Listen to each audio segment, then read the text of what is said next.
আমি নির্বিঘ্নে সেই স্থান ত্যাগ করলাম। বিহান আরো কিছু বলতে চেয়েছিল, কিন্তু আমি শোনার প্রয়োজন মনে করলাম না। বিহান পেছন থেকে অনেকবার ডেকেছিল। আমি নিঃশব্দে চলে এলাম। সবার মুখে দায়িত্ব দায়িত্ব দায়িত্ব শব্দটা শুনতে শুনতে আমার কান ব্যথা হয়ে গেছে। ক্যাফে থেকে বেরিয়ে একটা চড়ে বসলাম। নিজের বাসায় যাব না, রুদ্রের কাছে যাব। আজকে আমার উত্তর চাই। আমি কি শুধুই ওনার কাছে দায়িত্ব? বাসায় এসে কলিং বেল বাজাতেই মামনি দরজা খুলে দিল। মামনিকে দেখেই জড়িয়ে ধরলাম। মামনির সাথে কৌশল বিনিময় করলাম। মামনির কাছ থেকে জানতে পারলাম রুদ্র আজকে হসপিটালে যাননি। পা বাড়ালাম রুমের উদ্দেশ্যে। রুমে যাওয়ার আগে স্টাডি রুমের সামনে যেতেই আমার পা দুটো থেমে যায়। স্টাডি রুম থেকে হাসাহাসির শব্দ আসছে। আমি ঘাড় ঘুরিয়ে স্টাডি রুমের দিকে তাকালাম। স্টাডি রুমের দরজা খোলা থাকায় আমার দেখতে অসুবিধে হলো না স্টাডি রুমে কারা আছে। স্টাডি রুমে রুদ্র আর ইলান ভাইয়া বসে আছে। দুজনের মাঝে হাসি প্রতিযোগিতা চলছে। স্টাডি রুমে যেতে গিয়েও আমি থেমে গেলাম। ইলান ভাইয়া হাসি থামিয়ে বলে, রিয়া পারেও বটে, এসব দুষ্টুমির মধ্যে শুধু ওর মধ্যে আসে। এই মেয়েটা সবাইকে হাসি খুশি রাখতে চায়। দেখ, তোকে কেমন চেঞ্জ করে দিল। আচ্ছা, তুই কি রিয়াকে ভালোবাসিস? ইলান ভাইয়ের কথা শুনে বুঝতে পারলাম তাদের হাসাহাসি বা আলোচনার মূল বিষয়বস্তু আমাকেই ঘিরে। আমি অপেক্ষা করছি রৌদ্রের উত্তর শোনার জন্য। উনি আমাকে ভালোবাসেন নাকি না। রিয়া নিতান্তই ছোট। এই বয়সটা ছেলে মেয়েদের আবেগের বয়স। এই বয়সী ছেলে মেয়েদের আজকে একজনকে ভালো লাগে তো কালকে আরেকজনকে। রিয়া যখন আবেগের বয়সটা পার করে যাবে, ওর মাঝে ম্যাচুরিটি আসবে, তখন তার আর আমাকে ভালো লাগবে না। রিয়া ফিল করবে সে আমার থেকেও বেটার কাউকে ডিজার্ভ করে। আমি রিয়াকে বিয়ে করে ওর লাইফের অনেকটাই ক্ষতি করে দিয়েছি। এখন আমার দায়িত্ব ওর লাইফটা গুছিয়ে দেওয়া। আমি রিয়াকে ভালোবাসি না, ও শুধুই আমার দায়িত্ব। আর কিছু শোনার মতো শক্তি বা ধৈর্য আমার নেই। চোখ থেকে টুপটাপ অশ্রু গড়িয়ে পড়ছে। দ্রুত পা ফেলে রুমে চলে এলাম। আমি শুধুই ওনার লাইফের বোঝা, এছাড়া আর কিছুই না। নিজের জীবনের ওপর বিতৃষ্ণা চলে এসেছে। ইচ্ছে করছে সবকিছু ছেড়ে ছুড়ে অনেক দূরে চলে যাই। ওনাকে সারা জীবনের জন্য আমি নামক বোঝা থেকে মুক্ত করে দিই। দেয়াল ঘেঁষে মেঝেতে বসে পড়লাম। সবকিছু অসহ্য লাগছে। আমি কি বলেছিলাম তোমাকে? এবারেও আমার কাছ থেকে কোনরূপ সারা শব্দ না পেয়ে উনি রেগে গেলেন। উনি বেশ কিছুক্ষণ যাবৎ কথা বলে যাচ্ছেন, কিন্তু আমি ওনার কথার প্রত্যুত্তরে কিছু বলি নাই। ওনার সাথে কথা বলার কোনো ইচ্ছে আমার নেই। উনি নামক ব্যক্তিটাকেই অসহ্য লাগছে। উনি আমাকে মেঝে থেকে টেনে তুললেন, আমার দুই বাহু ধরে ঝাঁকিয়ে বলেন, কি হলো? তুমি আমার কথা শুনতে পারছো না? আমি যা বলছি তা কি তোমার কর্ণগোচর হচ্ছে না? তুমি একা এই বাসায় আসছো কেন? তোমাকে একা একা এতটা পথ আসার অনুমতি কে দিয়েছে? তোমাকে বলেছিলাম না বাসা থেকে একা না বের হতে? বলেছিলাম না? আমি এবারও নিশ্চুপ। আমাকে বললে আমি তোমাকে নিয়ে আসতাম না? বলো, আসতাম না তোমাকে নিয়ে? আমি শুধু চোখ তুলে ওনার দিকে তাকালাম। উনি আরো কিছু বলতে চেয়েছিলেন, কিন্তু আমার অশ্রুসিক্ত চোখ দুটো দেখে উনি থেমে গেলেন। আমার সিক্ত দুটো চোখ দেখে উনি অস্থির হয়ে পড়লেন। আমার হাত ছেড়ে উনি আমার দুই গালে হাত রাখলেন। What happen Riya? তুমি কাঁদছো কেন? আমি তোমাকে কি বকা দিয়েছি? বলো, দিয়েছি বকা? তাহলে কাঁদছো কেন? আমি মলিন কণ্ঠে বললাম, আমি কি শুধুই আপনার দায়িত্ব? উনি হয়তো আমার প্রশ্নটা শুনে থমকে গেছেন। কয়েক সেকেন্ড আমার দিকে স্থির দৃষ্টিতে তাকিয়ে রইলেন। অতঃপর থেমে থেমে বললেন, হঠাৎ এই প্রশ্ন? কিছু কি হয়েছে? উনি সেদিন খুব সূক্ষ্মভাবে আমার প্রশ্নটা এড়িয়ে গিয়েছিলেন। তারপর থেকে ওনাকে কোনো দিনই এই প্রশ্নটা করি নাই, কিন্তু ওনার সাথে কথা বলা কমিয়ে দিয়েছি। যে আমার হবে না তার প্রতি মায়া বাড়িয়ে তো লাভ নেই। প্রয়োজনের বাইরে একটা কথাও ওনার সাথে বলি না, এতে ওনারও কোনো হেলদোল নেই। আমি যে ওনার সাথে কথা বলি না, এতে হয়তো ওনার কিছু আসে যায় না, বা উনি লক্ষ্যই করেনি বিষয়টা।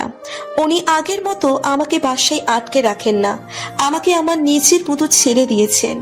উনি ওনার মতন থাকেন আর আমি আমার মতো। আমার যখন ইচ্ছে তখন বাসা থেকে বের হয়ে যায়। রুদ্র তখন আর এসবের খোঁজ খবর রাখেন না। মেডিকেলে চান্স হয়েছে।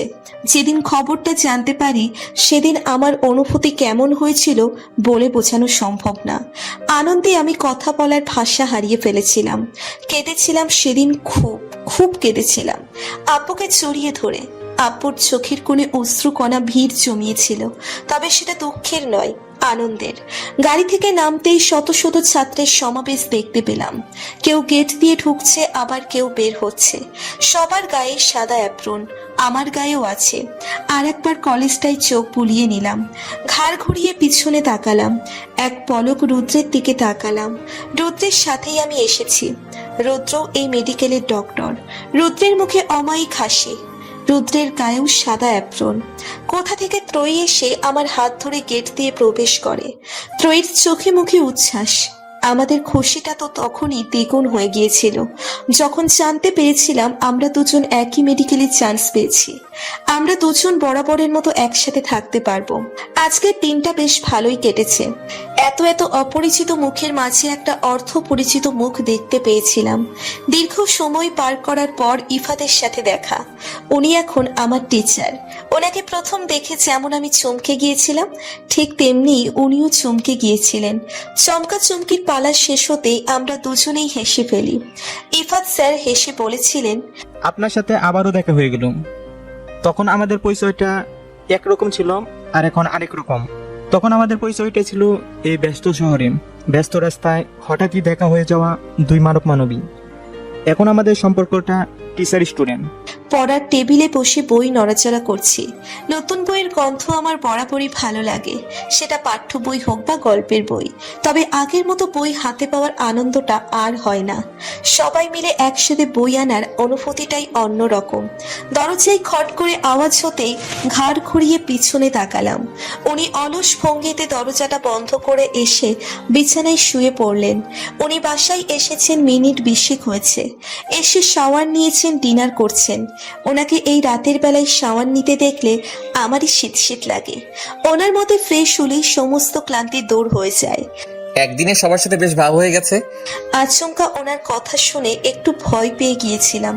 নিজেকে সামলে নিয়ে বললাম, সবাই অনেক ভালো। প্রত্যেকটা স্যারই অনেক ফ্রেন্ডলি। ইফাত স্যার একটু বেশি ভালো। আমাদের দুজনের মাঝে অনেক মিল আছে। উনিও যেমন আমিও তেমন। উনি আমার দিকে তীক্ষ্ণ দৃষ্টি নিক্ষেপ করে বলেন, একদিনের মাঝেই বুঝে গেলে ডক্টর ইফাদ অনেক ভালো।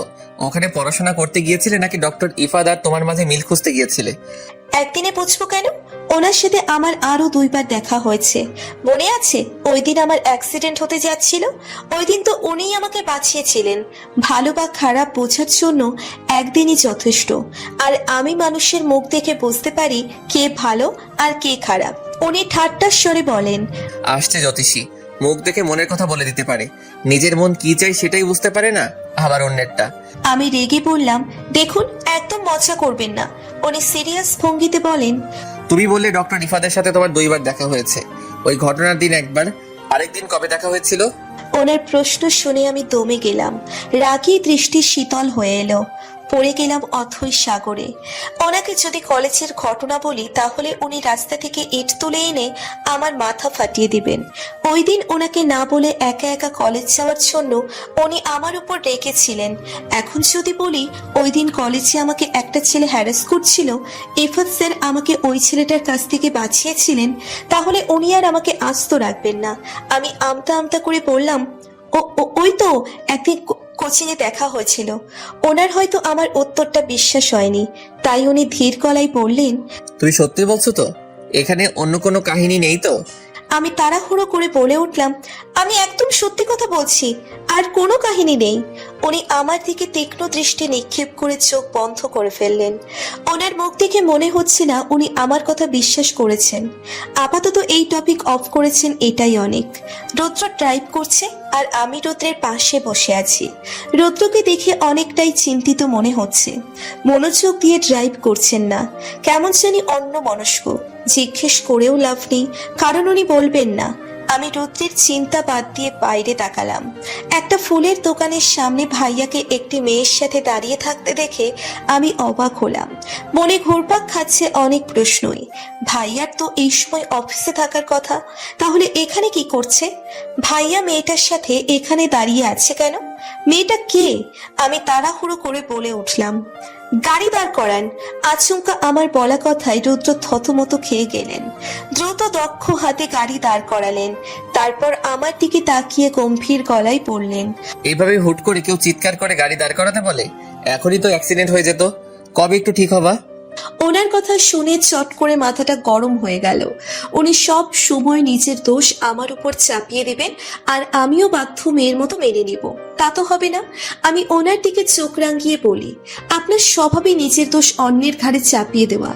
অ্যাক্সিডেন্ট এমনিতেই হতো, আপনি অমনোযোগী হয়ে গাড়ি চালাচ্ছিলেন আর আমি চিৎকার করে গাড়ি দাঁড় করাতে বলিনি। আপনি অন্যমনস্ক ছিলেন, তাই মনে হয়েছে আমি চিৎকার করে বলেছি।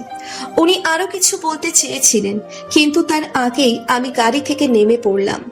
ওই দোকানটার সামনে গিয়ে আর ভাইয়াকে ধরতে পারলাম না। ততক্ষণে ভাইয়া মেয়েটিকে নিয়ে গাড়িতে উঠে চলে গেছে। আমি হতাশ হয়ে ফিরে এলাম। ক্লাস শেষে গাড়িতে এসে বসলাম। আজকে ওনার হাফ ডিউটি থাকায় আমার সাথেই যাবেন। আমি গাড়িতে বসা মাত্রই উনি আমাকে উদ্দেশ্য করে প্রশ্ন ছুড়ে দেন। ডক্টর ইফাদের সাথে এত কিসের হাসাহাসি? হ্যাঁ, তোমার বরের কি টাকার অভাব পড়ছে যে বাইরের লোকের কাছ থেকে তোমাকে খেতে হবে? ওখানে তো আমিও ছিলাম। তাহলে তুমি ডক্টর ইফাদের সাথে কেন লাঞ্চ করলে? আরে আরে, কই যান আপনারা? একটা লাইক দিয়ে যান। এত কিপটামি করেন কেন? একটা লাইকই তো দিবেন। প্লিজ প্লিজ প্লিজ একটা লাইক দিয়ে যান।